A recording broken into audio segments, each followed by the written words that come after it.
Let's take a look at the vertebrate tree of life, and I'm going to do so using a program called onezoom.org. It is an interactive tree of life website, which is pretty cool to mess around with, so I recommend you go do that. Here we have the chordates. Vertebrates are chordates, and then down here we have our vertebrates. So we zoom in on our vertebrates. We're going to see that the basal lineage is the jawless vertebrates, the agnathans, which include the lampreys and the hagfishes. And then you have the evolution of the jaws. So this is the start of the Gnathostomata. And the basal lineage in the Gnathostomata is going to be your cartilaginous fishes, so your sharks, your skates, your rays, and then your chimeras. Then you have the evolution of the bony skeleton. And the basal lineage of the bony vertebrates is going to be your Actinopterygii, your ray-finned fishes, right? And that's going to include things like your bass and your sunfish, right? And things like that. So then we have the sort of lobe-fin fishes here. This is going to be where we develop sort of a fleshy appendage, right? And this is going to be the basal lineage is going to be your coelacanths. Then we have the evolution of our lungs here with the evolution of the lungfishes being the basal lineage. And then we enter the tetrapoda here, so our tetrapods.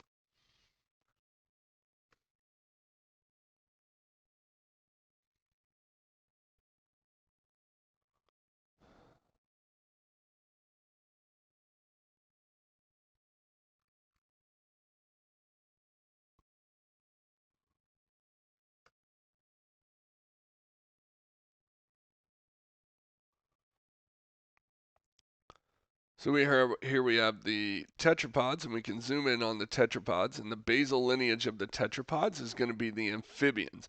This is going to include the caecilians, your salamanders, and newts, and then the frogs, the anura, right? So frogs and toads.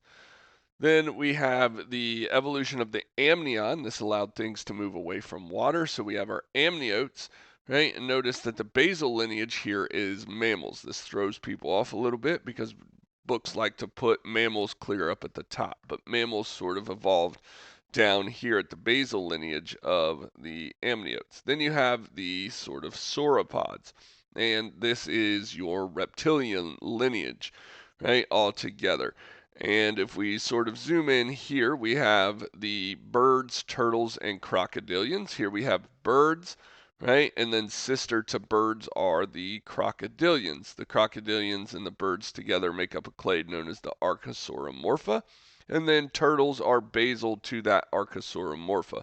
This is relatively new, and relatively, I mean, within the past like 10 to 15 years with the advent of molecular data. Turtles used to be placed down basal to mammals, but now they sort of put them sister to the birds and crocs based off of molecular data. Then you have the evolution of the Lepidosauria. This is sort of like your lizard, snakes, and then this basal lineage here known as the Sphenodontia or, excuse me, the Tuatara. Then you have the evolution of lizards and snakes, and uh,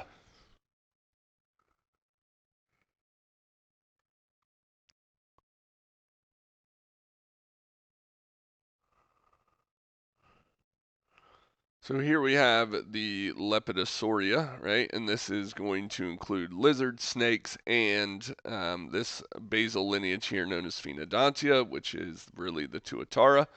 And then if we sort of go more derived here, we have our lizards and snake lineage, right? So remember that snakes are really just modified lizards, right? And so that is the vertebrate tree of life.